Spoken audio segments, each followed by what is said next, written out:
I just want to make sure my mic's okay. Next up, Andrew Cuomo fired some shots at Zoran Mamdani. Pull the tweet up from Cuomo here. Absolutely called him out. So New York City has rent control, and Zoran Mamdani lives in a rent-controlled apartment despite making well over 6 figures a year. He's from a wealthy family. Here's what Cuomo tweets. Somewhere last night in New York City, a single mother and her children slept at a homeless shelter because you, Assemblyman Mamdani, are occupying her rent-controlled apartment. You grew up rich and married an even wealthier woman. You've had weddings in 3 continents. You own property in an LGBTQ murderous Uganda. You make $142,000 a year plus stipends, and your wife works too, meaning together you likely make well over $200,000 a year. No matter which way you cut it, Zoran Mamdani is a rich person. You are actually very rich. Yet you and your wife pay $2,300 a month as you have bragged for a nice apartment in Astoria. This should be housing for someone who needs it. We're in the middle of a historic affordability crisis. Millions of low-income New Yorkers need this apartment and an apartment like it, yet your apartment remains rented to rich people who don't need it. Today, I'm calling on you to move out immediately and give your affordable housing to an unhoused family who need it. Leaders must show moral clarity. Time to move out. Now, that's the fight we need. That's the fight we've needed from somebody running against this nutcase. Call him out on his own bullshit. You're a communist. Why is every communist that I know, why did every communist I know grow up in a nicer house than I did? Why is that the case? Why is it specifically the ideology of rich, spoiled dipshits? Because that's the only ideology, that's the only background in life where you don't have to deal with the consequences of communism. That's the only one. Zoran Mamdani, who talks about the redistribution of wealth, who talks about seizing the means of production. He'll tell you he's only a socialist. Socialism always leads to communism, side note. He's a communist. He pitches every communist talking point in the book. The guy's a full-blown Marxist. Milks the system on a rent-controlled apartment that was in a law that doesn't work, and he's living proof that it doesn't work, that was intended to help out the people that Zoran Mamdani claims to be a spokesman for.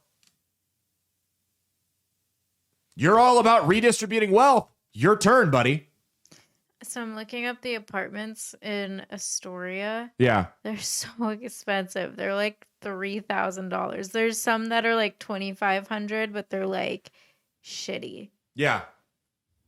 They're like $3,000 to $7,000. The 3,000 ones are probably the shitty ones. Yeah, well, there's like a few that are like in the 2,000 range, but they're terrible. Yeah, which is insane. I mean, 2,000 is almost our mortgage.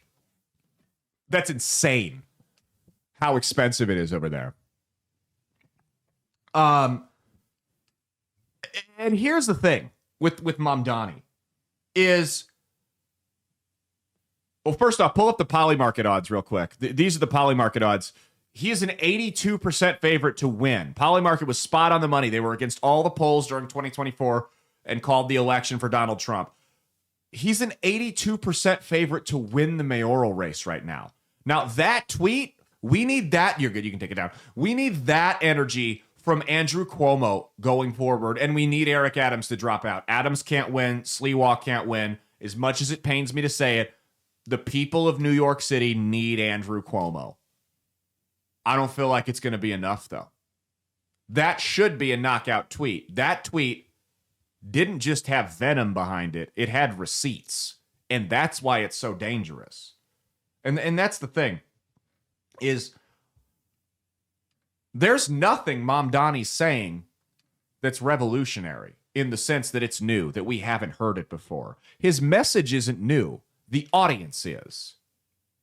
Every couple generations, we get not a majority, but enough of a percentage of the population that's receptive to this bullshit socialism message that it actually gains some legs and it actually goes somewhere. And they'll win some small elections. It never goes national and president or anything like that. But it actually grows some legs and does something. And every fucking time it fails. Every fucking time. And every time it fails, they say, oh, we just didn't try it right. That wasn't real socialism. We just didn't do it right. We just didn't do. How many times are you going to allow someone to make the same mistake? If I give my 16-year-old the keys to the car and he goes out and wrecks it, you know what? One off, you didn't drive it right. You were careless, you're on your phone, whatever. You're going to learn. You're not going to do it again. I'll trust you. So I get the car fixed, give it to him again. He goes out and wrecks it again. And then he just keeps wrecking it. How stupid am I? Oh, Dad, my bad. I'm not a bad driver. I just wasn't driving right. It's not something wrong with me. I just wasn't driving right. How stupid am I if I keep handing him the keys to the car? How many times it gets to a point where my insurance is going to drop me and my car is going to be totaled and I'm not going to be able to afford a new one because I'm spending so much money trying to replace all his fucking bullshit. And it gets to a point where you stop feeling sorry for me because I keep making the same mistake. Now, you've seen Joe Walsh, who's a former Republican, like far-right Republican, became a Democrat because I think Trump fucked his wife or something. And he comes out and I'm a moderate Democrat. He's on Piers Morgan, says, we need to embrace Mamdani. No, you don't. Who said you do? He said Democrats need to embrace every Democratic nominee in the country. No, you don't. I don't embrace every Republican nominee in the country. I didn't embrace Gene Stothert. If I think someone's unqualified for the job, if I think someone's a dipshit, or if I think their ideology goes too far, I'm not going to endorse them. I won't even vote for them.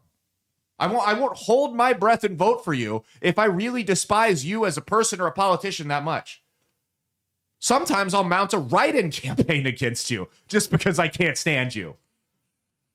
Like I did for mayor. You're welcome, by the way. I mean, there was Pennsylvania. They nominated a guy for governor named Doug Mastriano, who was borderline white supremacist with some of his rhetoric. I don't know if I'd go that far, but it was close enough to where I was like, I don't like this guy. I'm not going to throw my name by him. I know we make racist jokes on the show, but I don't want actual white supremacists running a state. And that's ridiculous. You don't have to embrace the extreme elements of your party. In fact, you guys' refusal to realize that is what's killing your party. Like I said to you a couple months ago, after the No Kings rallies, they refused to squash this insurgency within their party, and it slowly became the majority. These extreme lunatics have overrun it. Last week, an AOC employee, she was like the director of youth volunteer coordination, got arrested for telling people on social media to go and target Jewish high school students with violent terror attacks. She said, go attack this school. There's a lot of Jews there. That's not the far-right skinhead neo-Nazi with swastika tattoos on his head. That is a woman of color working for AOC, radical leftist, said that. This is Zohran Mamdani's senior advisor. Pull up this picture of her. This is the senior advisor to Mamdani's campaign. These lunatics have taken the fucking Democrat Party over. She's standing next to a swastika. They've slowly become the party of Jew hating and just extremism in general. There's a lot of things that I love about Hitler. That's a perfect example. The mainstream Republican Party, I'm not talking idiots on Twitter that are a loud minority. The main 99% of Republican voters are repulsed by the rhetoric of Kanye West. 99% of them are. And they would never nominate someone who is directly affiliated with somebody they would never support someone who was directly affiliated with somebody that was espousing that kind of rhetoric. The Democrat Party, because they're such brainwashed zombies and cretins, have been told to just shut up, fall in line, follow your marching orders. We don't care if we're nominating people that pose next to spray-painted swastikas for an Instagram photo op. We don't care if our employees are on social media telling people to target Jewish students. We have to vote for them because they have a D next to their name.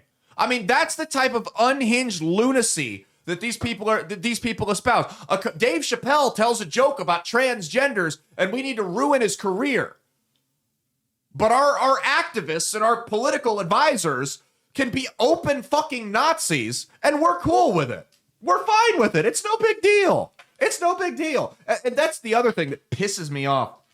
Like, these are the people calling the president Hitler because he believes we should have a border. I mean, that's what we're doing. This is what we're on here. And this is the thing that there's two extremes on this Israel and Jew thing here, right? You have, it's horseshoe theory. That's what it is. It's horseshoe theory. I think I have the most reasonable, nuanced approach on the whole Israel thing and the whole entire world. And I might be a little bit biased, but I really do. I'm of the mindset that Israel has a right to exist. It has a right to defend itself, but it shouldn't do it on our dime. And if it's going to do it on our dime, there need to be serious strings attached to it. However, I'm not of the mindset of the... And when I say that, when I say Israel should have a right to defend itself, I'm Zionist, shill, sell out, you're a Jew. And they start like pulling my ancestry.com that I don't even know how to get a hold of. But somehow they found out, if they find out I've got a relative that was Jewish like 200 years ago or something like that. And it's like blood libel or some shit like that. But then on the flip side, I'll turn around and I'll be like, hey, I don't think Jew bashing is a good thing. You know, so it's a two-way street, right? I say that Jew bashing is bad, and I'm a Zionist pig that wants to kill Palestinians. And then I say that what Israel's doing is wrong over there, and I don't necessarily agree with everything they've been doing in terms of their war efforts, and I'm a genocidal maniac that wants to kill Palestinians. I guess, like I said, I'm whatever you guys say I am. I can't win either way, but it's fine. It's fine. On a funny note. Yeah. So I've been going down the rabbit hole of these New York apartments. Oh, yeah? How are they? So here's one. They are advertising a walk-in closet. It's also doubles as a bedroom. That's the main attraction for this one. And it's the only closet in the entire apartment. Is that a studio? Yeah. Wow. Look at that. You can get... You said a walk-in closet, a fridge that's way too small for that cabinet setup. Like it's clearly they cheaped out on that. Oh, an air conditioner. If you look at the bathroom picture, it looks like the door doesn't even like open all the way. Yeah, bathroom with the for only $100 a month more than we pay on our mortgage. I mean, that's a good deal. This is the size of our living room. 100 to fit everything, your TV. Why your bed. people choose to live in these conditions is beyond me. And maybe I'll never get it, but I mean, I like the idea of owning property, of having land, of something like that. I cannot comprehend why you would want to live. I mean, I've lived in apartments most of my life, but I can't imagine up until now. But I can't imagine why you would want to own, or excuse me, not even own. Throw money away on rent for more than a house costs to live in this little box. You don't even get a door for your bedroom. I mean, the city's overrun by rats. The whole place is just disgusting. I don't get it. I don't understand. Okay, let's go to the next here.